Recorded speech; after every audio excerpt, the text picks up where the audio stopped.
ou às vezes de 4, quando eu estou escolhendo um ou outro conceito, tá? Mas aqui no Brasil vai ter 12 semanas. Após 12 semanas, ela já é classificada como uma rinocentite crônica. A aguda, ela pode ser viral ou bacteriana. A rinocentite crônica pode ter cólico ou não pode ter cólico. E a fúngica, ela pode ser invasiva ou não invasiva. Então, tudo no otorrino, você sabe do que é fracionado, né? Quando você fala de otite, não é um tipo só. Quando você fala de rinocentite, não é um tipo só. Por quê? Porque a gente tem que entender melhor aquele ponto. Não é todo mundo que chega para mim e fala, mas eu estou com rinocentite. É tudo a mesma coisa? Não, não é tudo a mesma coisa. O que faz a gente ter rinocentite aguda? São os fatores etiológicos que desencadeiam a rinocentite. A gente tem fatores genéticos e fisiológicos, a gente tem fatores ambientais e fatores estruturais. Então, nesse quadrinho aqui, a gente tem fatores que a gente modifica e fatores que a gente não modifica. Então, por exemplo, um paciente que tem disfunção ciliar, tem fibrose cística, tem doenças autoimunes, são pacientes que podem ter, associado a essas doenças, a rinocentite. Lembrar que a gente está falando do epitélio ciliar. Se ele tem cinesia ciliar, se ele tem fibrose cística, vai pegar também a cavidade nasal. Mas não só a cavidade nasal, ele vai ter outras condições também, né? A gente vai pegar esse paciente que tem hiperreatividade aérea. Então, normalmente é o quê? O paciente ele reage de forma mais exacerbada quando encontra com algum antígeno, né? Os fatores ambientais, os fatores de alergia, o paciente que fuma ou que convive com fumantes, os tabagistas, né? Poluição, as viroses, as bactérias, os fungos que você encontra ali, pode ser um fator desencadeante, pode ser uma etiologia.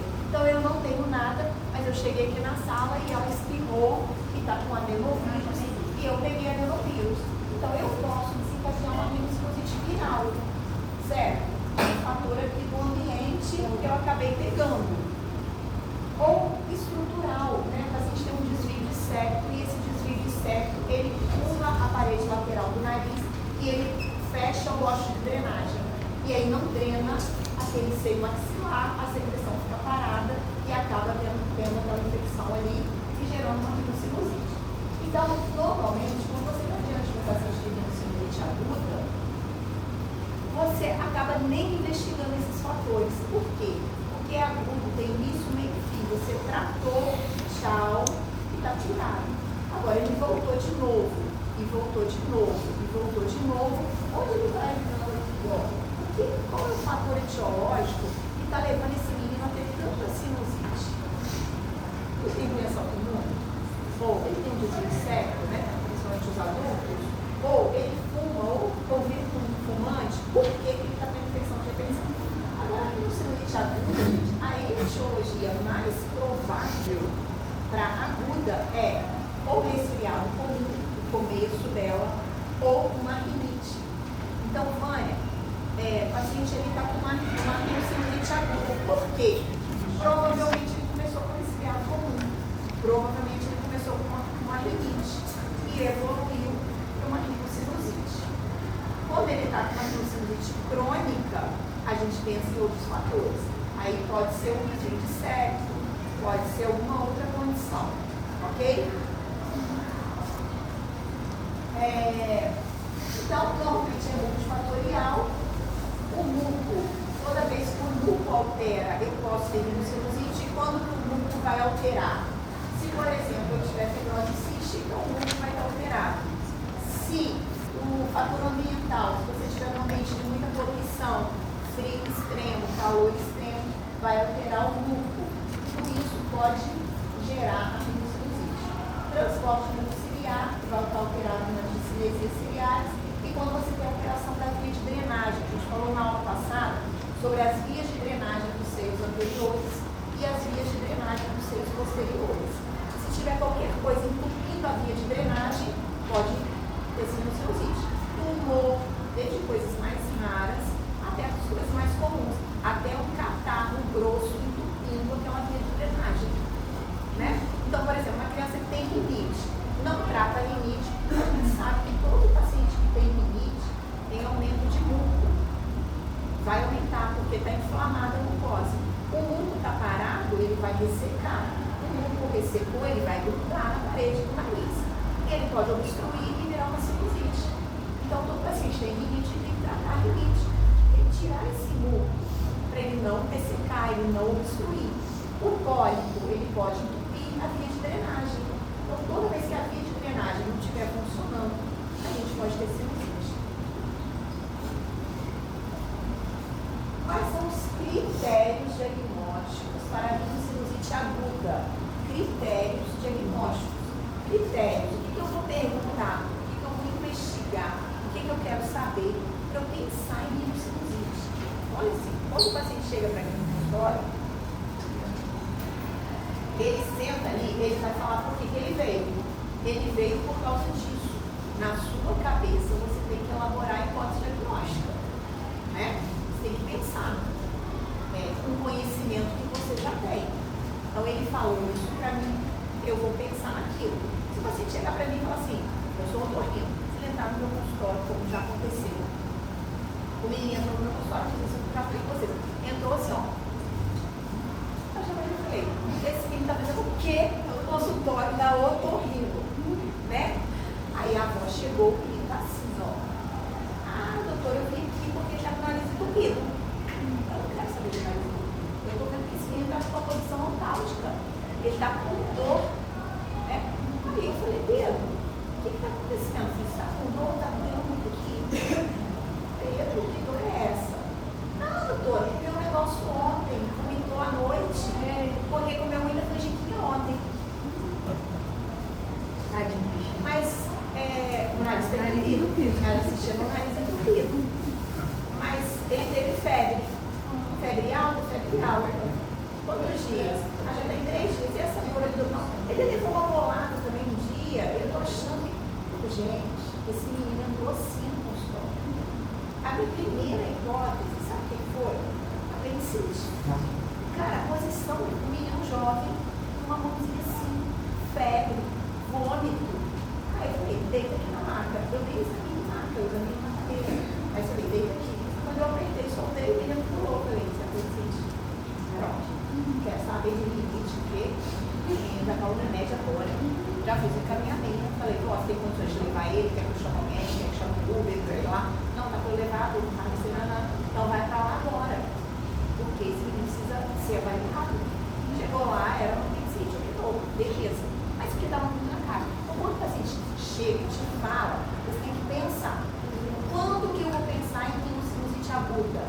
Quando ele me falar menorreia purulenta, obstrução nasal e dor facial. Ou dor facial. Então, esses 2 ou mais sintomas aqui, eles também falam. Se eles tentar para mim e falar assim, mãe, eu vim aqui porque eu estou com dor de cabeça. Pode ser sinusite? Pode, mas eu não vou pensar primeiro em sinusite. Porque dor de cabeça é um leque. Vânia, eu vim aqui porque eu estou com dor no dente. Eu posso pensar que é uma sinusite, mas eu não vou pensar como primeira hipótese. Como primeira hipótese, eu vou pensar se eu falar menorreia purulenta, está saindo catarro no meu nariz. E meu nariz está entupido. Ou eu estou com dor na face, pressão na minha face. Aí eu vou pensar em sinusite. Eu e vocês. Sentou lá no consultório de vocês, por que você veio aqui hoje? Porque eu estou com catarro, eu estou com o nariz entupido, estou com dor na face. A primeira hipótese, vou pensar em sinusite. Mas ele também pode ter sintomas adicionais. Perda de olfato, ou de intuição do olfato, pode ter tosse, fadiga, febre, dor de dente, disfunção bucária, cefaleia, pode ter outras coisas ali. Mas se ele fala para mim dor de dente, eu não vou pensar como primeira hipótese. Pensar pode ser uma segunda hipótese, uma terceira. Se ele falar para mim tosse, né, como uma criancinha hoje, a gente pode pensar em bronquite, pode pensar em asma, pode pensar em sinusite, pode. Não é a minha primeira opção. Foi a minha primeira opção? Cláudio, esse menino tosse, corre, quando tosse, ele tosse muito. Toda vez que corre, ele tosse. Pensar mais em coisa baixa, né? Mas se ele falar isso aqui, eu e vocês, a gente vai pensar como principal. Pode ser que não seja isso. Pode ser, por exemplo, um tumor. Aí isso vai dar esse sintoma também. Não é nenhum sinusite. Mas a primeira pode ser muito positivo. Agora a gente vai para os critérios de sinais. O que eu vou ver no exame físico? O sintoma ele já me falou. Agora eu vou para o sinal. Eu posso ver pus no meato médio, edema ou hiperemia do meato médio e vómito no meato médio. Mas, mãe, isso aqui eu consigo ver se eu não tiver um endoscópio? Não. Então é obrigado a ver isso? Só o otorrino que faz diagnóstico de sinusite? Claro que não. Claro que o clínico faz, o pediatra faz, o cardiologista faz, tudo, né? Porque eu pode fazer o diagnóstico, qualquer profissional pode fazer o diagnóstico. Então isso não é obrigatório. Se está no meu consultório, obviamente que eu vou entrar com a ótica e vou procurar esses sinais aqui. Mas eu posso ver somente aquele sinal ali, que chama de sinal da vela. Quando eu faço a horoscopia, eu vejo o catarro descendo ali atrás na orofaringe. Isso já é um sinal de uma rinocinusite. Aguda, viral, bacteriana, não sei ainda, né? Mas já é um sinal. Então, normalmente a gente vai ver por ali, ó, aquela secreção na orofaringe. Critérios diagnósticos de imagem são recomendados? Não, não são recomendados. Então a gente não pede raio-x, segunda face, a gente não pede fotografia, a gente não pede nada. Mas se o paciente já trouxer um raio-x, vocês precisam saber olhar o raio-x de segunda face. Normalmente ele vem com essas incidências aqui, ó. Vem com essas duas incidências. Você vai olhar o quê? Tá preto, tem ar circulando, tá brancacendo, tá ocluído. O que está ocluído ali? Secreção. Secreção tem quanto tempo? Tem 2 dias?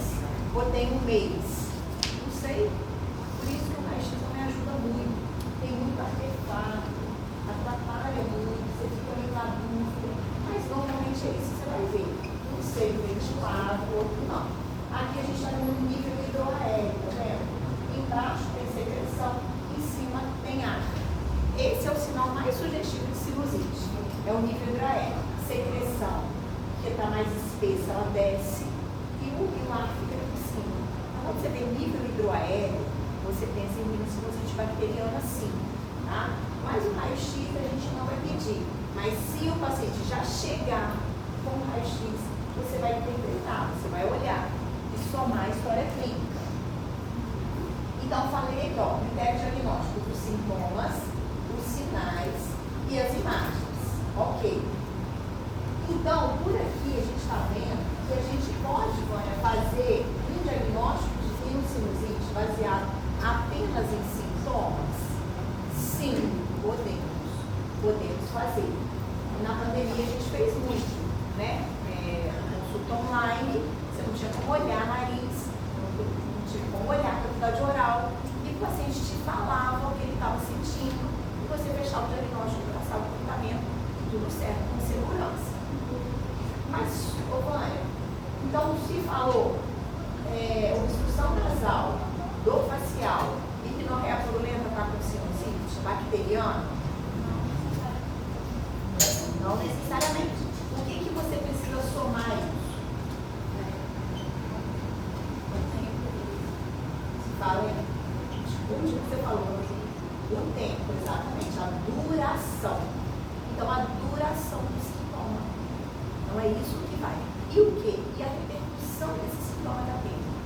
O paciente chegou para mim e falou assim, Vânia, eu estou com o nariz entupido, com rinorreia purulenta, com dor na face, e isso tem 5 dias. Hoje eu estou começando a ver um pouco de melhora. Será que a gente está diante de uma rinocinusite bacteriana? Ou a gente está diante de uma rinocinusite viral? Então, está vendo a evolução desse sintoma e a duração dele, né? Então, acho que eu vou colocar esses slides para a gente falar. Então, lembrar que a história natural da rinocinusite é um contínuo. É um contínuo. Ela não começa, eu não acordo com rinocinusite. Eu não acordo. Eu venho num processo, né? Que normalmente é o quê? Um resfriado comum, que a gente chama de nasofaringite. O nome é uma nasofaringite, um resfriado comum, uma nasofaringite. Está pegando nariz, está pegando faringe. Não é? Você fala, minha garganta dói, o nariz está incomodando, eu estou com coriza, então é uma congestão nasal, uma coriza, tem espirro, tem dor de garganta, tem dor no corpo, tem febre, tem tosse. Ó, sistema. Assim chega para você e fala, olha, dor no corpo, eu estou prostrado, eu estou mal, estou com o nariz escorrendo, cefaleia, dor no corpo, você vai pensar o quê? Coisa viral, resfriado comum, uma nasofaringite. Essa nasofaringite, ela pode evoluir para uma rinocinusite viral. Como? Quando essa secreção que era clara, que era uma coriza, começa a ficar uma rinorreia turbulenta. Tem obstrução e tem dor na face. Mas, Vânia, é viral ou é bacteriana? Não sei. Porque a bacteriana é o mesmo sintoma, rinorreia turbulenta, congestão nasal e facialgia, vindo de um resfriado comum. Mas olha a porcentagem que vai virar rinocinusite bacteriana. É a maioria ou é a minoria? É a minoria. São poucos rinocinusite bacteriana. Vão ter, mas são poucos. Então eu vou pensar o quê? O que eu preciso? A Sueli falou. Eu preciso saber do tempo que esse doente está e como é que ele está evoluindo. Ele está evoluindo melhorando ou ele está evoluindo piorando? Né? Quem aqui já ficou gritado, resfriado comum? Sem você na sala, né? Porque nunca ficou. Como é que está o resfriado comum? O resfriado comum é você acorda gritado, nariz entupido, coriza, dor de cabeça, corpo pesado, febre baixa ou febre alta. Segundo dia, você acorda pensando assim, está melhor, estou pior, misericórdia, passou um trapo em cima de mim, mas eu vou assim mesmo. No terceiro dia você fala, morri, vou procurar o médico. Então, quando que você procura o médico? Quando está morrendo. Terceiro dia da infecção viral.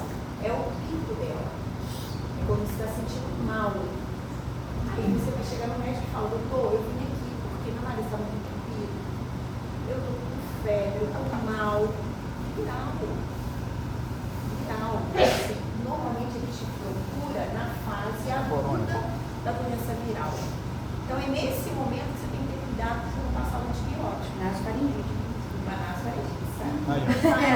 Saiu de uma. Eu estou começando, então, a gente passa antibiótico. A gente não passa antibiótico. A gente passa sintomático. Se for bacteriano, a gente passa, né? O antibiótico, ou talvez, olha só, talvez. Então, a gente vai tentar diferenciar esse viral do bacteriano. A gente vai tentar juntos aqui diferenciar. Vânia, no viral, o que eu faço? Nada. Claro que não. Você faz sintomático. Qual sintomático? Né? Que a gente aprende assim, sintomático. Mas sintomático. E aí você fala assim, Vânia, eu tô lá e eu vou lembrar que o doutor falou que eu tenho que passar sintomático. Eu tenho que na minha aula. Aí você olha para a cara do paciente e fala, toma sintomático. Tudo é sintomático. Um antitérmico é sintomático, um antialérgico é sintomático, um descongestionante é sintomático, um corticoide tópico é sintomático, corticoide oral. Você vai direcionar o que mais está incomodando o seu paciente. Qual que está mais incomodando? Você alega. Eu estou entupido, mas me incomoda mais a dor de cabeça. Eu faço uma analgésica. Olha, estou com uma secreção muito grossa, terceiro dia, estou conseguindo expelir, parece que o nariz está tudo parado lá dentro. Vamos fluidificar isso? Vamos passar uma acetilcisteína para deixar isso mais fluido? Vamos passar uma lavagem nasal, um corticoide tópico? Então você vai, aí o que está incomodando o seu cliente? Tentar melhorar essa condição dele, ok? Então o sintomático você vai direcionar para o sintoma, o pior sintoma, para ir orientar. Evitar, gente, quando o paciente chega para a gente ali no terceiro dia de infecção viral, que você viu que já foi para o seio paranasal, que já é uma rinocinusite viral, evitar falar assim, você está com uma virose. Porque quando você fala, o médico, vocês já escutaram isso? Você fala, o paciente fica pé da vida com você. Você não está falando nada de errado, porque é uma virose. Mas os leigos, eles aprenderam, eles falam que os médicos agora são tudo ruim, né? Os médicos não servem para nada, né? Mas eles vão no médico. Então, o que a gente tem que tentar? A gente tem que tentar pontuar melhor.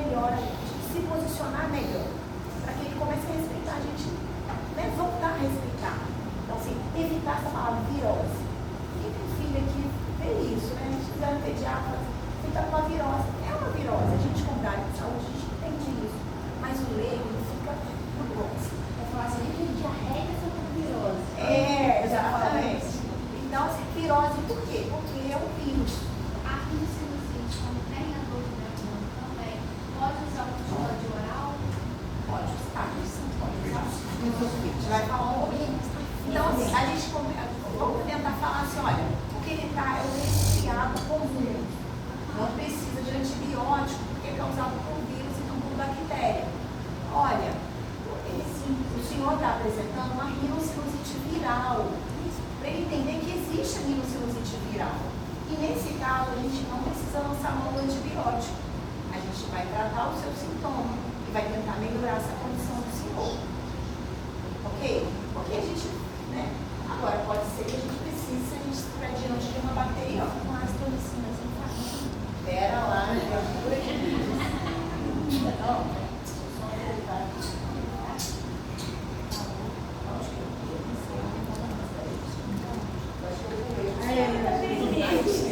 Então, lembrar que viral pode ser vários vírus, né?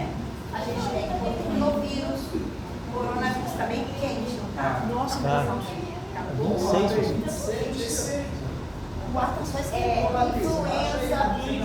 iniciária respiratória, calma, calabresa. Você quer ajuda, Patrícia? Quer ajuda, Patrícia? Ajuda? Por isso que a gente fala virose, porque a gente não sabe qual é, né? Normalmente, a gente atende muito, a gente até sabe porque já circulou daquele vírus, né? Por exemplo, em julho, circulou muito influenza. Então, a gente fala, provavelmente é a influenza que você está, dá um resfriado mais acentuado, uma rinocinusite viral, um sintoma mais exuberante, né? E por bactéria, a gente vai pensar em pneumococo, a hemófilos e moraxella, principalmente em criança. Lembrando que o hemófilos, a vacina não protege contra, porque é o hemófilos não tipável, tá? Então, a vacina de pneumo, ela protegeu um pouco contra a sinusites por pneumococo, mas não por hemófilos. A vacina de hemófilos, ela é não tipável. A bactéria da rinocinusite é não tipável. Então, a vacina não fez cobertura para a rinocinusite por essa bactéria. Mas, normalmente, a gente não pesquisa quem é esse agente aqui, não. A gente, é rinocinusite viral. Não sei qual. É rinocinusite bacteriana, eu penso em pneumococo, porque é o primeiro agente que causa a rinocinusite bacteriana. Então, como que eu vou diferenciar viral da bacteriana? Pelos sintomas, pelos sinais ou pelos exames específicos? Exame específico a gente já viu que não tem. Sintoma, a gente vai ver aqueles 2 ou mais. E aqueles complementares. Sinal, se eu tiver, claro que eu vou examinar meu paciente, né? Se está ali comigo, eu vou examinar. Mas o importante é isso aqui, ó, duração e evolução do sintoma. Então, a gente não pode ficar enrijecido também com os dias, né? A gente tem essa tabelinha aqui que a gente segue, ó, menos que 10 dias, eu penso em viral. Mais que 10 dias, eu penso em bacteriano. Mas, gente, a gente não está diante de uma engenharia, de uma área da exata, a gente está na área da humanas. Então, se o paciente chega para mim e fala assim, está no 7º dia, Vânia, não, tem uma semana que eu quase bacteriano. Mas eu piorei muito, eu sou muito mal. Ele piorou depois do 5º dia. Então a gente entende que a viral melhora após o 5º dia. Então ele fala assim, olha, eu estou no 7º dia, não, eu estou melhorando. Eu estava mal, mas eu vim hoje que a gente tinha marcado a consulta, mas eu estou melhor. Então você está diante de quê? De uma viral. É paciência, 10 dias, 12 dias, até 15 dias. Só que a gente fica muito querendo uma solução mágica. Mas a gente vai tentar botar o paciente numa curva, né? De sintoma. Ó, ele começou aqui e subiu. É o pico da virose, ó. 3 dias é o pico. Começa a declinar. Ó, 5º dia ele está lá embaixo, ó. 10º dia ele vai melhorando. Então, tenta na sua cabeça, quando o paciente falar, botar nesse gráfico. Ó, ele está em qual fase da doença? Está na fase do pico do vírus ou ele está declinando? Agora, ele pode estar no 7º dia e ter uma piora do quadro, que a gente fala que é a dupla piora. Ele piorou ali no 3º dia, ele teve uma melhora e piorou de novo. Isso fala a favor de bacteriano, tá? Então, muito cuidado quando a gente vai colher a duração e a evolução, para a gente conversar melhor com o nosso doente. Ele fala assim, ó, eu comecei, hoje é quinta, né? Eu comecei sexta-feira, eu fiquei muito ruim no final de semana, mas hoje eu já estou melhor. Pronto. Então a gente está entendendo que isso é uma virose. uma rinocinusite viral, que a gente vai falar para o nosso doente. Mas ele vai falar assim, não, eu comecei na sexta e piorei muito, eu estou muito mal. Então ele está evoluindo para bacteriano, porque já passou aquele pico do terceiro dia, que ele já tinha que estar descendo na curva e ele está piorando. Então ele está no sétimo dia que seja, mas ele está piorando. Está piorando. Depois do quinto dia ele não melhora, ele piora. E aí eu vou pensar na bacteriana. E outra coisa que a gente tem que tentar configurar também é a dupla piora, que às vezes o paciente não te fala. Ele fala assim, você pergunta, ele fala, eu estou no terceiro dia. Aí você pensa assim, ele está no pico da curva. Só que se você perguntar assim, semana passada o senhor estava bem? Ah, não, semana passada eu tive uma gripezinha, mas eu melhorei. E agora eu peguei outra. Outra, não pegou outra, é uma dupla piora. É a bacteriana. Então a gente tem essa expertise na hora de perguntar.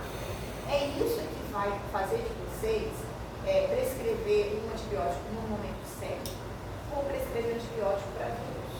É isso que vai diferenciar vocês da maioria dos médicos. Da maioria dos médicos. É você tentar definir isso. Isso leva um tempinho, não durante. Se você for esperto, lembrar da curvinha do vírus, não é enrijecer, tá? Errei, estou te falando. Se no sexto dia, eu falei que até 10 dias eu penso em viral. Mas se ele no sexto dia ele piorou muito, se ele piorou muito, ele está indo para a bacteriana. Tá? E aí o que você pode fazer? Se você está na emergência, se ele está no sexto dia com muita piora, você vai prescrever um antibiótico. Agora, se ele está evoluindo com melhora, você não vai prescrever, você vai para o sintomático. Você ainda pode, os estudos hoje já falam, sabe o quê? 60% das circunstâncias bacterianas se resolvem sozinhas. Olha que legal. Ou seja, você não precisa se estressar tanto. Você não precisa falar assim, vou me prescrever antibiótico, vou matar o meu doente. Não, e ele vai te matar. Não é? Então a gente lembrar dessas regrinhas aí, que não são regras, na verdade são estudos que estão mostrando pra gente. Agora, esse paciente que eu já fiz o diagnóstico, eu acho que ele está na bacteriana. Mas eu não prescrevo antibiótico. Mas se o paciente, que paciente eles vão pegar, que são mais conscientes, vão falar assim, eu não queria usar antibiótico. Eu acho que eu vou melhorar. Eu sei que eu estou mal hoje, eu estou muito catarro, mas eu vou fazer isso, eu vou lavar meu nariz, eu vou usar o antibiótico, eu vou tomar vitamina C.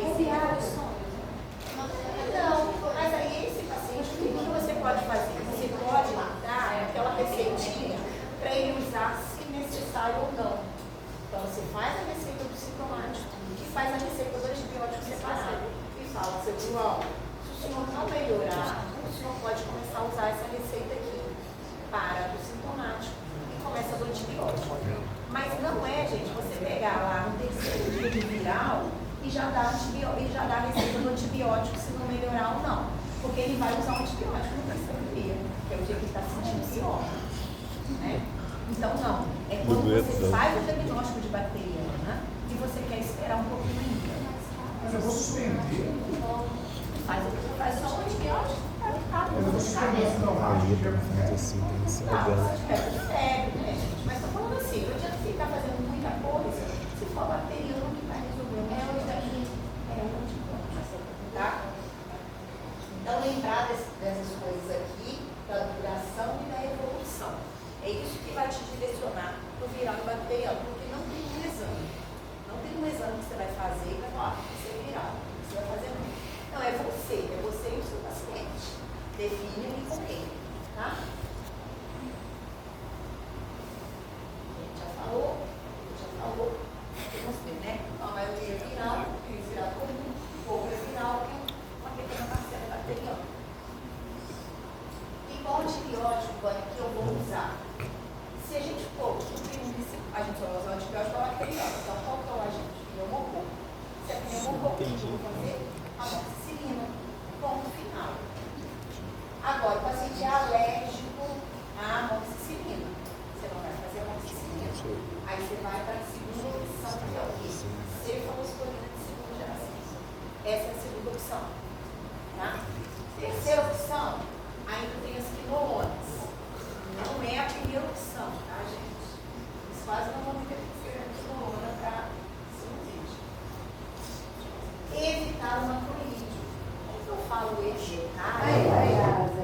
Eu não falo para não dar, eu falo evitar. Evitar, por conta da resistência bacteriana que os macroorganismos causam. Porém, eu não falo que não pode dar, não. Eu falo evitar. Tanto que no macroorganismo, ele entra quando o paciente é alérgico, você pode fazer a cefalexina. De preferência, a cefalosporina de segunda. Mas você tem um paciente que não tem condição de comprar cefalosporina de segunda. É caro. R$90, R$200, por aí, preço de antibiótico. Oi? Cefalosporina, a que você tinha que ser por cima. Zinate, Medex, né? Não, não vou cobrar nada disso. Vou cobrar assim. Qual que é a primeira opção? A dosagem não precisa, tá? Porque a dosagem, gente, tem lá naquele Black Book, tem qualquer livro vai ter. Não precisa decorar isso. Você não vai lembrar de tudo, dosagem assim, mas saber qual que você vai usar. Por que você está usando o Moxi? Estou usando a Moxi por quê? Porque eu estou pensando em vender um pouco. Por quê? Porque eu pensei que é uma redução de bacteriana. É isso que eu quero que vocês façam esse link. Entendeu? Professora, a viral vai, ela pode ter uma bactéria de protagonista e virar ela. Viral. Normalmente, da viral é uma bactéria bacteriana. Esse é o contínuo. Esse viral comum, que virou uma resistência viral, que virou uma resistência bacteriana. Mas é uma pequena porcentagem de bactéria bacteriana. Agora, esse paciente fez a moxina coagulanada e um mês depois eles voltaram novamente. Isso é importante. Então, os consensos falam o seguinte: tem consenso que fala, se você usa um antibiótico menos de 3 meses, não fazer um mês. Mas alguns consensos, menos de um mês. Então, eu sigo esse. Até porque, se você fica trocando muita classe de antibiótico. Então, por exemplo, a outra coisa você tem que perguntar para o seu paciente: qual foi a última vez que você usou antibiótico? Eu usei antibiótico no mês passado. Então, assim, tem um mês, está de novo, aí eu já vou você falou as coisas. Tem mais de um mês, posso fazer a amoxicilina de novo, tá? Amoxicilina ou amoxicilina no clavulanato. Qual? Tem consenso que fala amoxicilina, tem consenso que fala amoxicilina no clavulanato. Olha, qual que eu faço? Amoxicilina no clavulanato. Por quê? Porque eu vejo essa resistência, mas porque eu atendo muita gente com essas questões. Então, são pacientes que usaram muita amoxicilina. Aí eu não faço a cura. Eu faço a amoxicilina no clavulanato, tá? Se falhar, você pode aumentar a dose ou você pode trocar para cefalosporina. Quando que eu vou saber isso, Vânia? Converse com o seu paciente. Veja com ele. Se você pensou que é uma falha com dose baixa, aumenta a dose. Se você está confiante que aquele antibiótico está fazendo o efeito dele. Se é um paciente que já usou muito antibiótico, você está vendo assim, pode ser uma falha da amoxicilina. Eu vou trocar, você troca para cefalosporina, tá? Ele está um macrolídeo, mas não quer dizer que não possa ser feito. Se o paciente não tem condições de comprar cefalosporina, você pode passar o que tiver na farmácia do SUS. Ok? Isso são os consensos, tá, gente? Que falam isso. Complicação de rinocilosite. Existe complicação? Obviamente que sim. Qualquer exposite bacteriana que eu não tratar vai complicar? Obviamente que não. Se o consenso fala que eu posso ficar 60%, vai resolver sozinho, então não vai complicar todo mundo. Quem vai complicar, Vânia? Não sei. Nem eu, nem vocês. Por quê? Porque a complicação de uma rinocilosite aguda, ela vai depender de alguns fatores. Um dos fatores é realmente retardar o antibiótico. Mas nem todo mundo que você não dá antibiótico vai complicar. Mas é um dos fatores. Tanto que reduziu muitas complicações por conta do uso de antibiótico. E é isso que eu falo para vocês. Embora o estudo fale que 60% das bacterianas se resolvam sozinhas, eu sempre que eu faço o diagnóstico de bacteriana, eu dou um antibiótico. Sempre. Mas eu posso ter aquele paciente que fala, doutora, eu não quero tomar antibiótico. E vocês sabem que isso existe. Tem os pacientes que não querem, os naturalistas, não querem tomar antibiótico. Não querem. Então, sim, é uma responsabilidade compartilhada. Está escrito no prontuário inteiro. E no sinusite bacteriano, o paciente se recusa a tomar antibiótico, faço tal conduta. É responsabilidade compartilhada, não tem problema nenhum. E vocês vão ver que a gente se depara com isso com mais frequência do que a gente imagina. Da questão da responsabilidade compartilhada. Não adianta você chegar e peitar e falar, eu quero, vai fazer isso. Não, o paciente também tem voz. Ele vai falar, não quero, eu não vou fazer. Ele vai te questionar, por que você está passando esse remédio? Estou passando esse remédio. E aí você não vai responder, você fica com raiva do doente porque te questionou. Eu, Vânia, não vejo que é por esse lado. Tem médicos que não gostam. Questionou, vai procurar outro. Tem essa linha de pensamento também. Se você isso aí criou. Sim, pode chegar um momento que a gente tem que falar isso. Mas normalmente não. Normalmente você vai escutar o seu doente. Vai escutar também o que tem para falar. E vai argumentar. Né?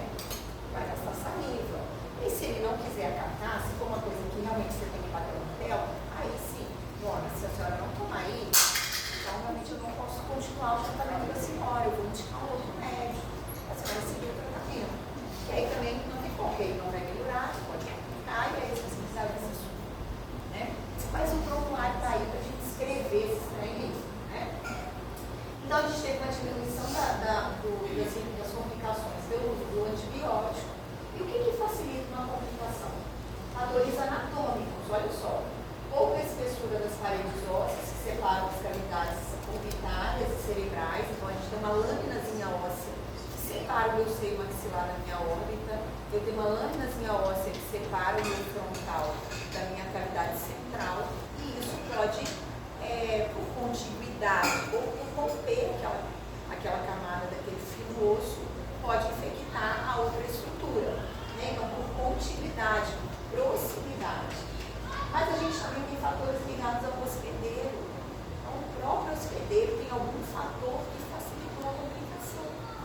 Qual fator? Ele pode ter deiscência dessa lâmina papirácea. Ele pode ter um seio maxilar pequeno. Ele nasceu assim. Como é que eu nasci? Eu não sei. Não tem tomografia de todo mundo. Eu não sei. Ele pode ter alguma imunodeficiência, ele pode estar com algum momento de baixa de imunidade, ele pode estar tomando algum remédio ali que, eu não sei, algum fator ligado ao hospedeiro pode facilitar a complicação. Então, gente, porque complicou, não quer dizer que você fez coisa errada. Às vezes você fez tudo certo, mas complicou por causa do hospedeiro. Né? Mas a gente tenta cercar. Chegou o diagnóstico bacteriano, fazer um antibiótico. Lembra que eu falei das otites? Se eu fiz o diagnóstico de otite bacteriana, eu vou entrar com antibiótico. Se está evoluindo com mascoidite, eu vou drenar. Você vai atuar ali. Mas pode complicar mesmo você fazendo tudo certo. Tem até abscesso cerebral sem ter um foco, né? Sem ter um foco. Então, assim, é o fator ligado ao hospedeiro, né? Fatores anatômicos. Então, ó, o conteúdo da órbita é separado do labirinto etimoidal, ó, por uma lâmina fina, uma lâmina papirácea, uma fina camada de osso. Ó, tudo próximo, ó. Etimoide é próximo da órbita, frontal é próximo do cérebro, maxilar é próximo da órbita, assim como dentro da cavidade maxilar. É tudo junto ali, tudo perto, tudo por proximidade. Um abscesso dentário pode evoluir para complicação orbitária? Pode. Né, dentista? Pode. Por quê? Canal pela frente, um canal mal feito, um implante, tudo pode, porque é tudo próximo ali. Então, o otorrino também pode ter complicação. E lembrar que a gente tem deficiências congênitas do assoalho da órbita, nosso assoalho da órbita, ele mais para baixo, né? Sistema venoso avalvular. Aqui a gente tem o que a gente chama de triângulo luminoso. Já ouviram falar? Triângulo perigoso. Já ouviu falar disso? Você teve a bigote, né? Triângulo perigoso. Triângulo perigoso. Esse aqui é a comunicação. Você fala um outro treino, essa pessoa tem que entender.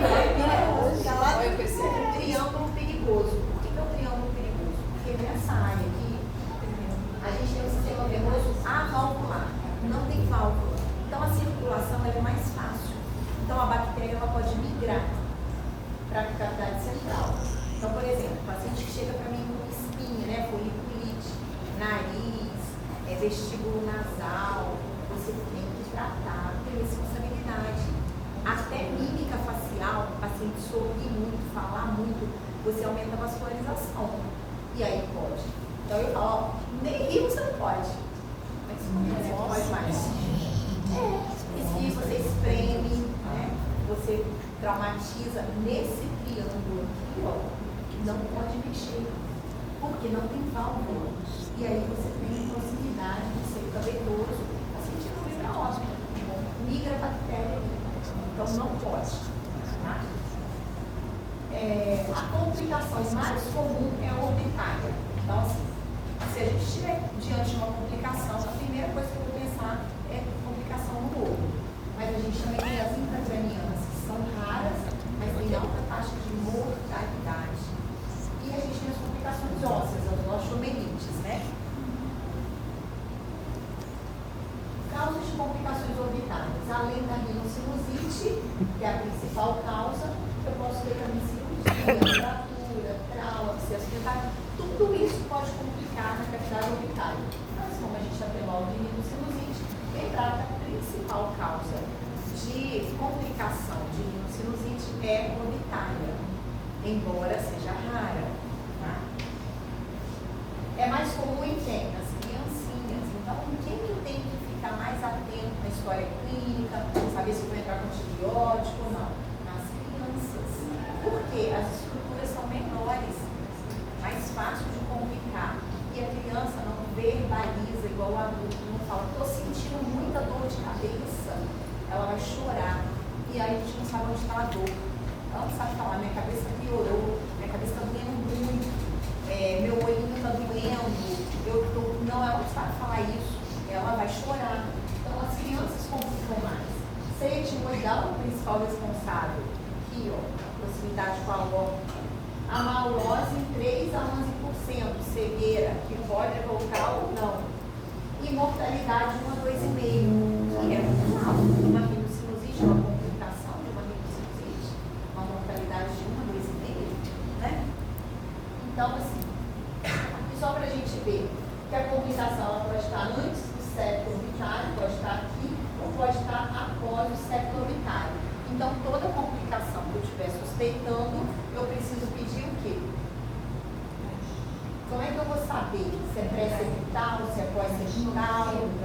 Tomografia. Se tem abscesso, se é só uma celulite, como é que eu vou saber? Tem que tomografar. Então, se eu pensei em complicação, eu vou tomografar esse paciente.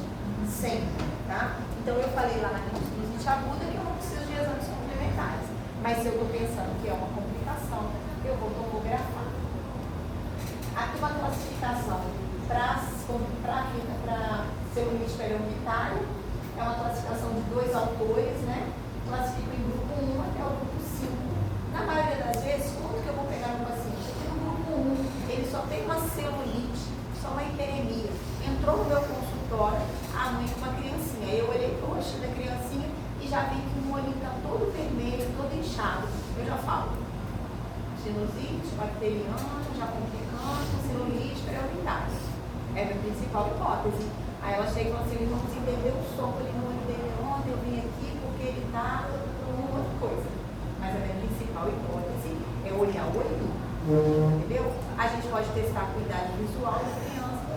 Quantos dedos você está vendo? 1. Quantos dedos você está vendo? 4. Ver se tem mobilidade do globo ocular, da musculatura do olho, ver se não está nada paralisado, né? E tomografar essa criança. Normalmente, quando a gente fala em complicação, você fala em piora do sintoma, você fala em febre alta e você fala em internação hospitalar. Então, essa criança eu vou internar e fazer antibiótico venoso, não vou fazer oral. Tá? Então, isso para vocês guardarem para a prova e para a vida.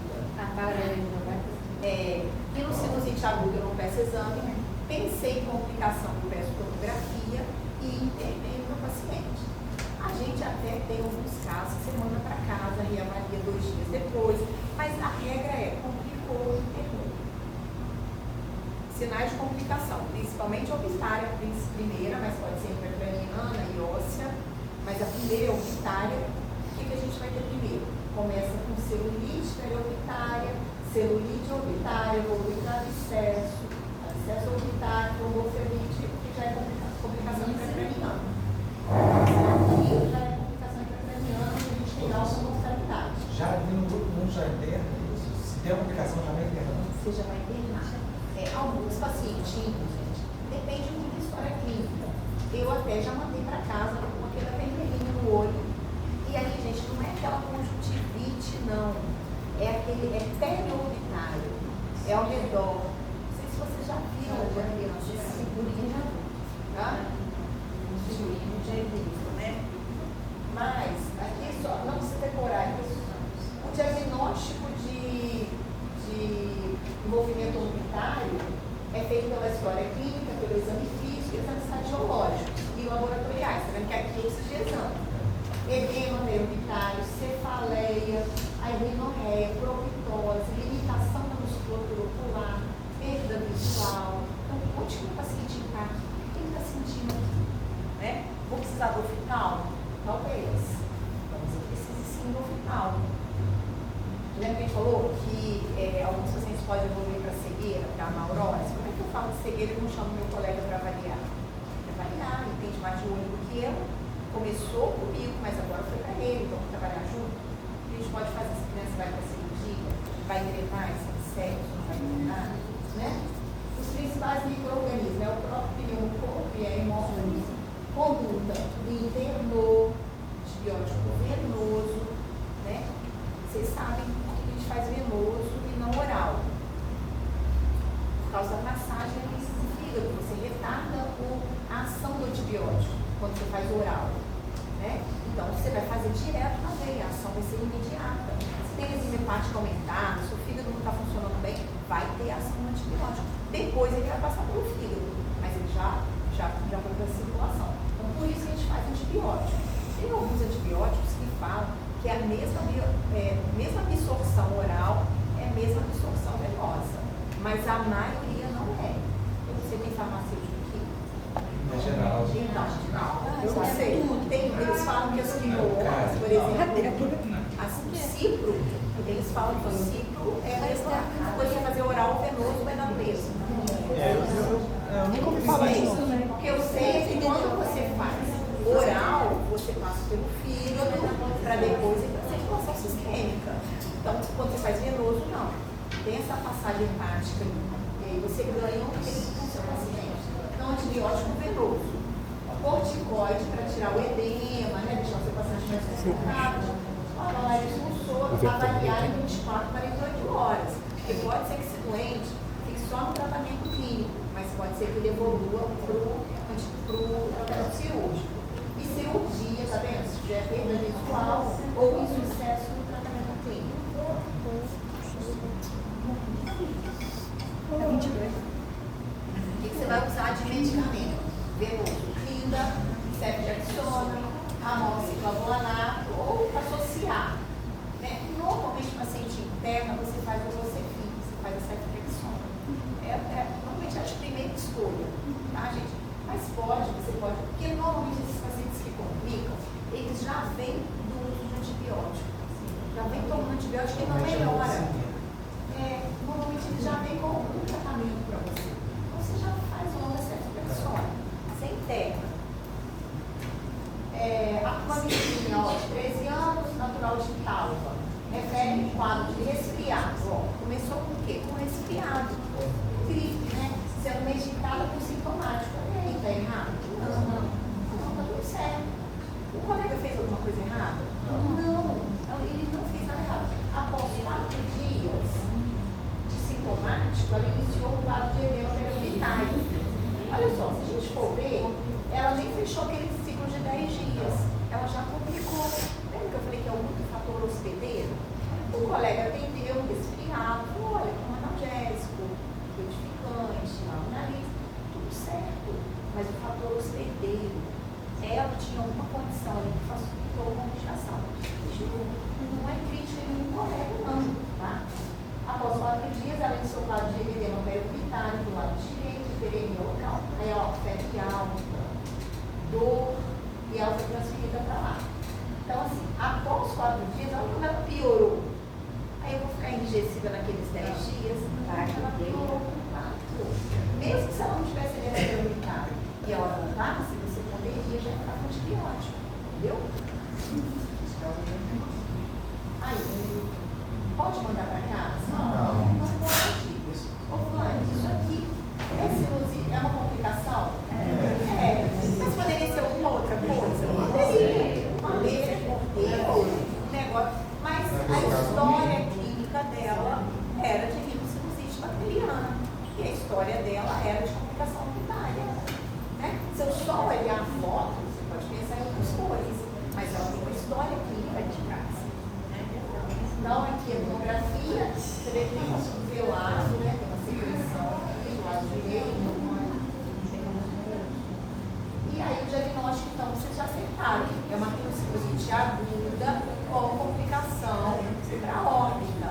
Se é só celulite, se tem abscesso, só com uma tomografia não devemos saber. Mas é uma complicação orbitária. Você classificaria assim, uma complicação orbitária. Celulite, abscesso, pré-septal, pós-septal, seria linda, né?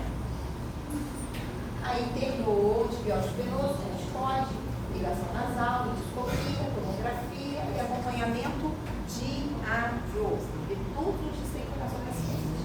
Aí o olhinho, ó, no dia seguinte, como é que tá? Aí você já fala assim, então o caminho certo. Não está fazendo nada errado. Já está evoluindo melhor. Está evoluindo melhor. E aí, olha lá, ó. E foi para alta. Tinha. Entendeu? Aí já pegou complicação de rinocinusite e o colega, sabe o que ele fez? Ele emaciou aqui, fez um abscesso, ele drenou por aqui. Entendeu? O problema está lá no dentro do seio. Entendeu? Então, assim, o que faltou? História aqui. Um cortezinho aqui, ó. Nós colocamos uma cara. Aí a pessoa Ah, eu já resolveu. olha, eu vou dar tudo na boca. Ele não resolveu. A pessoa tem Porque tinha que abrir o seio. Dentro do seio. Edemaciou o tecido mole, mas o problema estava lá. O que faltou? Por isso, olha dele. Estava gripado, estava com catarro, secreção dentro do nariz. O negócio não está só aqui, gente. O negócio está aqui no nariz. O nariz está todo entupido, cheio de catarro, cheio de pés. Né? Então, a rinocinusite crônica. Então, você sai da aula sabendo que rinocinusite aguda. E a principal complicação, que não é comum, que é rara, mas se você ver, você vai lembrar, que é a unitária. Tá? Rinocinusite crônica já é um processo inflamatório crônico da mucosa. E a gente vai entender que tem o quê? Mais de 3 meses. Para os americanos, mais de 1 mês. 4 semanas. Mais de 1 mês a gente já vai caracterizar. Pode ter pólipo ou não pode ter pólipo. O que é o pólipo? O pólipo é uma tumoração benigna que cresce dentro do nariz, como se fosse uma gelatina transparente. Eu não sei se vocês já tiveram a oportunidade de ver um pólipo nasal, mas sabe, já viram um pólipo. Aquele pólipo cresce dentro do nariz, tá? E ele vai entupindo tudo ali. E vai entupindo e vai, não deixa o nariz drenar. A pessoa vai ter sinusite até virar crônica. Mas o pólipo é causado pela sinusite ou a pessoa tem o pólipo? Tem o pólipo. A pessoa tem o pólipo, não é causado pela sinusite, não. Ela tem a polipose leva a sinusite. Tá? E aí você tem que tirar o pólipo para drenar e ventilar aquele seio da face. A etiologia da crônica, tem vários fatores, né? Desde uma discinesia ciliar, que não é sistêmica, até alergia. Né? Mas a gente tem muita alergia e não trata, rinite não trata, vai ficando aquele secreção parada ali e vai virando crônico. Asma, refluxo, fatores ambientais, tabagista, etilista, usuário de drogas ilícitas, vários fatores. Se desencadear um processo reacional aí também, fumaça, né? Normalmente, copos anaeróbicos é que vai estar presente ali. O quadro clínico é igual ao da sinusite aguda. O que vai mudar? Evolução, tempo. Então, obstrução e congestão nasal. pinorreia anterior ou posterior, pressão odofacial, cefaleia, redução ou diminuição do olfato. Mesma coisa da aguda. O que eu vou caracterizar? O tempo. Eu estou assim há 6 meses, eu estou assim há 1 ano. Eu sempre fui assim. Então, é uma sinusite crônica. Então, Vânia, se a criança ela tem, por exemplo, 12 quadros de sinusite no ano, ela trata, mas ela melhora, ela é aguda. É isso que você tem que tentar diferenciar também. Pode ser Teve uma início, meio e fim. deficiência, mas ela é aguda. Teve início, meio e fim. Início, meio e fim, você curou. Início, meio e fim, você curou. Pode ser recorrente, mas não é a mesma. Entendeu? É isso que você tem que ver. É a mesma ou ela teve fim? O paciente teve período assintomático. O paciente não teve nada, ficou ótimo. Depois pegou de novo. Aí você tem que investigar porque é recorrente. O diagnóstico, endoscopia nasal, você vê se tem alguma coisa ali que está obstruindo a drenagem, por exemplo, com endoscópio e cheio de pólipo. E o pólipo já é sinusite crônica, com polipose nasal. Exame de imagem você vai precisar, então, diferentemente da aguda, na crônica eu preciso de uma AVC, para eu ver a extensão da doença. Será que tem um desvio de septo que não está deixando drenar? Será que é pólipo? Será que é tumor? O que tem aí que está tendo muito sinusite? Por que essa sinusite aí não melhora? Por que ela cronificou? Será que tem fungo? Será que só tem bactéria? Não sei. Vamos tomografar para a gente ver melhor? Se a gente chega para você e fala assim, ó, eu estou há 7 meses assim, é crônica. Se é crônica, ele vai fazer tomografia para eu ver melhor. O tratamento vai diferenciar, ou você vai fazer antibiótico no tempo normal, ou vai indicar cirurgia, dependendo do que você encontrar na tomografia. Se você encontra na tomografia ou na endoscopia nasal, está tudo fechado de pólipo, você tem que indicar cirurgia. Não adianta ficar dando remédio para esse doente. Tem que tirar o pólipo. Um desvio de septo que não está deixando drenar nada. Fala, amigo, você vai ter que operar esse septo aí, porque senão essa sinusite não se resolve. Tá? Outra coisa que pode ser também sinusite crônica é o problema dentário. Enquanto não corrige o fator dentário, aquele seio fica contaminado. Entendeu? Tem que tratar. Então, na maioria das vezes, o paciente com sinusite crônica vai para cirurgia.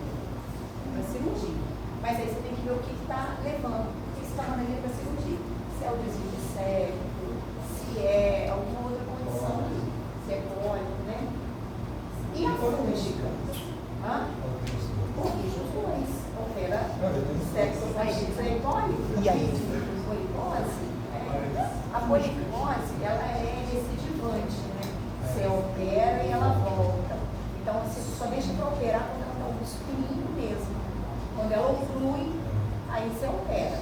Aí, às vezes, demora 10 anos para voltar. O paciente que demora 2, já volta. Aí tem que usar o corticoide direto. O pólipo não precisa.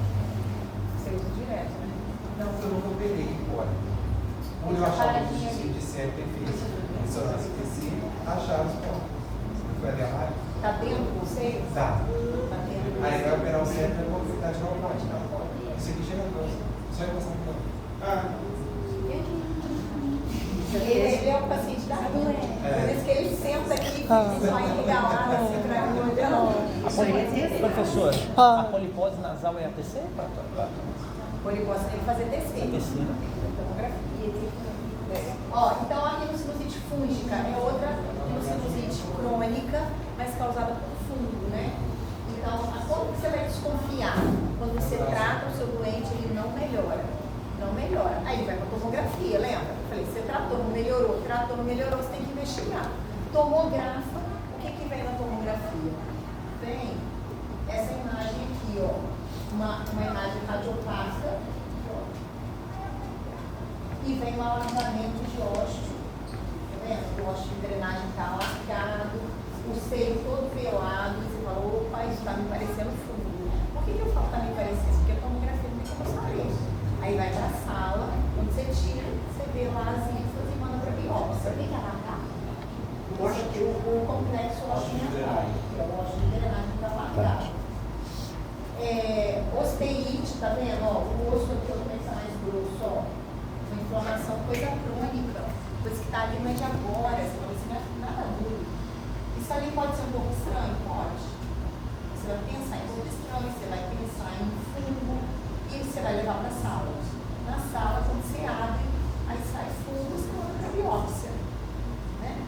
Normalmente, você vai encontrar fungo, aí por ter ficado aquela secreção parada, também tem pus, também tem crescimento de bactérias, você trata tudo. Você limpa tudo, lava tudo, e aí às vezes você faz um antibiótico, por quê? Porque tem bactéria junto também, né? A fúngica, ela pode ser não invasiva, quando você tem aquela bola localizada ali de fungo, você tira, e a invasiva é quando o fungo se espalha. Quando que ele vai acontecer? A ruga fulminante, né? Que é aquela invasiva, que é aquela forma mais grave. O paciente muito imunodeprimido. Esse paciente que está na CTI, o paciente está fazendo radioterapia, quimioterapia, são pacientes que podem evoluir para a forma grave da rinocinite fúngica, que tem alta mortalidade também. A gente faz o antifúngico oral. A não invasiva, ela também é mais comum em diabéticos e imunodeficientes, mas ela pode dar imunocompetente. Pode dar. A invasiva é mais do imunodeprimido. A não invasiva, qualquer um pode ter. Qualquer um que eu falo assim, o paciente às vezes vem tomando um monte de antibiótico, ele pode evoluir a rinocinite fúngica, tá? Mas tem alta taxa de mortalidade? A invasiva. A invasiva, a não invasiva não. A não invasiva é cirurgia, limpa, para curar, tá? A etiologia são fungos bipolares, curvalares, perdidos, fusário, critério de inclusão. Você vai ver história e exame físico, né? E vai ser compatível com o quê? Com o fungo. O que é a história? O paciente tem sinusite, melhora, tomografou, o exame você vai ver. O esfregaço vem positivo para fungo e normalmente tem pólipo associado. Tá? O tratamento de remoção cirúrgica, lavagem, na não invasiva não precisa fazer antifúngico oral e na invasiva você faz o antifúngico oral. A invasiva, gente, é um quadro devastador. Esse é um paciente de CTI, eu só vi um caso, paciente que vai ter uma destruição óssea, porque o fungo ele faz destruição óssea, ele faz destruição de cartilagem, é mais agressivo, entendeu? Então a invasiva, o que ela vai dar? Um paciente muito, muito debilitado, paciente com origem de CTI, cheio de antibiótico, imunodeficiente, é aquele paciente que, quando te chama lá na UTI, eles levam um de vacina, não é coisa boa, entendeu? Não vai ser um sinusite aguda comum, não vai ser. Vai ser um paciente que vai te exigir um pouquinho mais. E a não invasiva, como eu falei, pode acontecer com qualquer pessoa. Esse paciente aqui, do sexo masculino, 53 anos, no final de janeiro, a queixa dele, ó, vamos ver. Dor de cabeça e na face, facialgia, do lado esquerdo, peso na cabeça, obstrução nasal. Então, ele tem aqueles dois critérios diagnósticos que eu falei para vocês. Eu penso em sinusite, obstrução nasal e facialgia. Né? Além disso, ele tem peso na cabeça e dor de cabeça. Mas olha a evolução, 5 meses. Então, não estou falando de aguda mais, eu estou falando de crônica. Se eu estou falando de crônica, o que esse paciente vai ganhar no primeiro? Descer. Não tem jeito de descer. Né? Está 5 meses que ele está assim. Assim que eu vou fazer só. Eu vou remédio para dor de cabeça, lá no nariz do soro, passo o corticoide, vai se descer e volta. Eu quero ver. Porque pode ser fungo, pode ser sinusite bacteriana crônica. Eu quero ver, pode ser tumor. Tem 5 meses. Eu vou tomografar ele. Não tem nenhum sinal assim de alarme, não tem nada disso. O paciente está morrendo, tem que fazer alguma coisa. Não, tem que fazer. Aí eu tenho que investigar.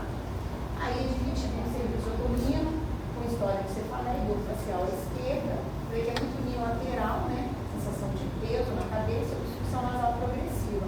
Além de hiposmia, que já tinha 5 meses. Um paciente 53 anos. Aí olha a tomografia dele, tem que ver. E uma imagem mais opaca, um seio velado, tem coisa aí, tem coisa aí. Esse paciente vai ficar só no tratamento clínico? Não. Esse paciente já está cirurgia. Eu tenho que entrar aí. O que tem ali? Tem um corpo estranho. Mas eu estou pensando mais em fundo, né? Pensar mais em fundo e te levo para a sala. E aí na sala faz o diagnóstico. Esse branco que está aqui é o fundo. Essa imagem radiopaca. Mas o radiopaca não quer dizer que é só fundo, não. Pode ser vestido.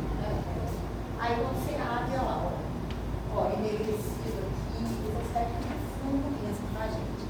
Essa secreção amarelada, esse aspecto de fundo. Quando é bacteriano, é pus, drena. Mas aqui também drena pus, porque como eu falei, tem fundo, mas tem bactéria também. Você vai mexendo ali, vai saindo aquelas rifas, vai drenando pus.